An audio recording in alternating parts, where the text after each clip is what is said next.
अस्सलाम वालेकुम। इल्म नाफे क्लासेस में आप लोगों का खैर मकदम है। आज इंशाअल्लाह हम आपको टेंस का आखिरी सबक सिखाएंगे और वही परफेक्ट कंटिन्यूअस टेंस के बारे में बताएंगे। परफेक्ट कंटिन्यूअस टेंस की पहले हम पहचान कैसे करते हैं ये हम सीखेंगे परफेक्ट कंटिन्यूअस टेंस में। तो देखिए, इसमें पहचान के लिए बहुत आसान है। इसमें जो काम हो रहा है, जो भी काम होता है, वो मुसलसल कुछ अरसे तक जारी रहता है। यानी कि वो होता आ रहा है एक पॉइंट से और आज भी हो रहा है। तो ऐसी चीज में परफेक्ट कंटिन्यूअस कहते हैं। मिसाल के तौर पर लोग सुबह से बाग आ रहे हैं, तो इसमें पता चल रहा है कि भाई सुबह से बाग आ रहे हैं। तो ये हमारा हो गया, क्योंकि इसमें आ रहे हैं तो ये प्रेजेंट परफेक्ट कंटिन्यूअस हो गया। लोग सुबह से बाग आ रहे थे, तो यहाँ पर भी एक वक्त से चल रहा था काम, और आज अब पास्ट में भी चल रहा था। तो इसमें पास्ट परफेक्ट हो गया, लोग सुबह से बागीचे आ रहे होंगे। तो यहाँ पर भी एक वक्त बताया जा रहा है कि भाई सुबह से आ रहे होंगे, तो इसको जो है फ्यूचर परफेक्ट कंटिन्यूअस टेंस कहते हैं। अब देखते हैं कैसे हम इसको कहते हैं, इसका जो है रूल्स देख लेते हैं। तो प्रेजेंट अगर परफेक्ट कंटिन्यूअस है, या पास्ट परफेक्ट है, या फ्यूचर परफेक्ट कंटिन्यूअस में ये तीनों किस्म के, यानी अफर्मेटिव और निगेटिव और इंट्रोगेटिव जुमलों को कैसे बनाते हैं, बहुत आसान है।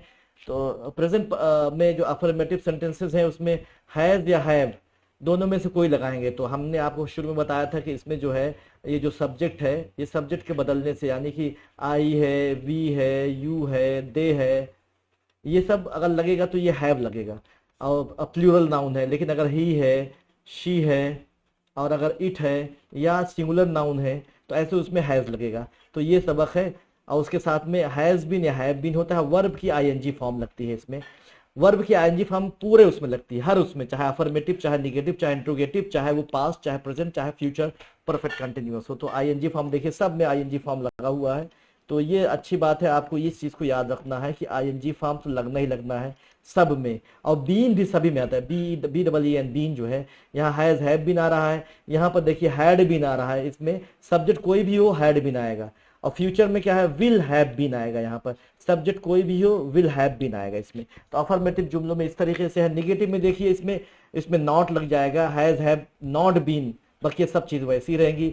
इसमें हैड नॉट बीन लगेगा, इसमें विल नॉट हैव बीन लगेगा। तो इस तरीके से जो है नॉट वाला इस्तेमाल कर सकते हैं। इंट्रोगेटिव है सवाली निशान में, तो सवाली निशान पहले आएगा अगर है तो, नहीं तो हैज और हैव आ जाएगा, फिर सब्जेक्ट और प्लस बीन और आईएनजी होगा। सवाली निशान पास्ट में भी हैड आ जाएगा, सबके लिए आ जाएगा, फिर सब्जेक्ट और बीन आएगा। इसमें भी सवाली निशान फ्यूचर में फिर बिल आएगा, बिल के बाद हैव बीन आ जाएगा इसमें, और आईएनजी फॉर्म आ जाएगा। तो इस तरीके से इंट्रोगेटिव में भी ये कानून और ये नियम हमें याद रखने हैं, तो बहुत आसानी से हम तर्जुमा कर सकते हैं। आइए देखते हैं वन बाय वन। मिसाल के तौर पर ये परफेक्ट कंटिन्यूअस टेंस है, तो परफेक्ट कंटिन्यूअस टेंस में हमने बताया था हैज या हैव होगा, बीन आईएनजी लगेगा। मिसाल के तौर पे लोग सुबह से बाग आ रहे हैं, तो आने को बोलते हैं कम, तो वर्ब की आईएनजी फॉर्म कमिंग हो जाएगा। तो लोग सुबह से, तो लोग यानी कि पीपल हैव बीन कमिंग, यहाँ पर कमिंग हुआ टू गार्डन सिंस मॉर्निंग। लोग सुबह से बाग आ रहे थे, तो यहाँ पर पीपल हैड बीन हो जाएगा, had been coming to garden since morning.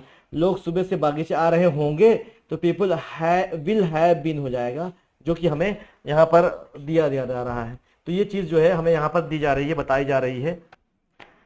तो इसी तरीके से इसमें हम दूसरे में देखें, लोग सुबह से बाग आ रहे थे, तो अब इसमें जो है आ रहे होंगे, तीनों में have been, had been, have been, इस तरीके से लग जाता है। तो ये हम आसानी से कर सकते हैं। इसमें एक चीज़ और जानने की बात है, ये जो सिंस लगा हुआ है, ये हम आगे बताएंगे। Since morning, since morning, since morning, ये जो है फ्यूचर इसमें परफेक्ट कंटिन्यूअस में, ये भी एक तरीके से एक रूल हमें जानना है, आगे हम बताएंगे आपको। आ जाइए अगले पे। ये अगला हमारा है निगेटिव के लिए। निगेटिव में जो है हमें हैज हैव नॉट बीन है, तो ये चीज़ है, खिलाड़ी सुबह 4 बजे से नहीं खेल रहे हैं। तब इसमें player have not been playing since 4 AM, यहाँ पर भी सिंस लग गया 4 AM। खिलाड़ी सुबह 4 बजे से नहीं खेल रहे थे, तो यहाँ players had not been playing since 4 AM। Players सुबह 4 बजे से नहीं खेल रहे होंगे, players will not have been playing since 4 AM। तो इस तरीके से हम इसका भी तर्जुमा कर दिए। निगेटिव के बाद इंट्रोगेटिव में आ जाते हैं। इंट्रोगेटिव में भी सवाली निशान के साथ हैज हैव बीन हो जाता है। जैसे क्या 4 माह से तालिब इल्म काम कर रहे हैं, अब इसका है तो यहाँ पर क्या शुरुआत में आ गया, तो हैज आ जाएगा, तालिब इल्म स्टूडेंट है। Has student been working for 4 months, यहाँ पर देखिए सिंस नहीं आया है, बल्कि फॉर आया है यहाँ पर। तो अब हमें पता चल गया है, या तो सिंस यूज करेंगे या फॉर इस्तेमाल करेंगे इसमें टाइम के लिए। तालिब इल्म 4 माह से काम क्यों नहीं कर रहे हैं, तो क्यों जो है बीच में आया है, तो इसकी इंग्लिश होगी वाई। तो अब तालिब इल्म है तो इसमें हैड आ जाएगा। तो why had student been working since 4 months। ठीक है, क्यों काम कर रहे हैं, क्या 4 माह से तालिब इल्म काम कर रहा होगा। Will have student been working since, sorry, ये सिंस नहीं है, ये सब फॉर है, फॉर 4 months, फॉर 4 months। तो इस तरीके से यहाँ पर हमने तर्जुमा कर दिया। अब हम बात कर रहे हैं सिंस और फॉर के बारे में। देखिए सिंस हम यूज करते हैं जब हमें मुतय्यन टाइम दिया हो, जैसे 4 बजे से 4 AM, since 4 AM, since morning, या कोई ऐसा जिसमें हमें मुतय्यन है, हमें पता है 4 बजे से काम कर रहे हैं। जिसमें मुतय्यन नहीं हो कि 4 महीने से काम कर रहे हैं, तो उसमें फॉर आ जाएगा, फॉर 4 months। 2 घंटे से काम कर रहे हैं, फॉर 2 hours। इस तरीके से हम सिंस और फॉर को इस्तेमाल करते हैं परफेक्ट कंटिन्यूअस टेंस में। शुक्रिया आप लोगों का।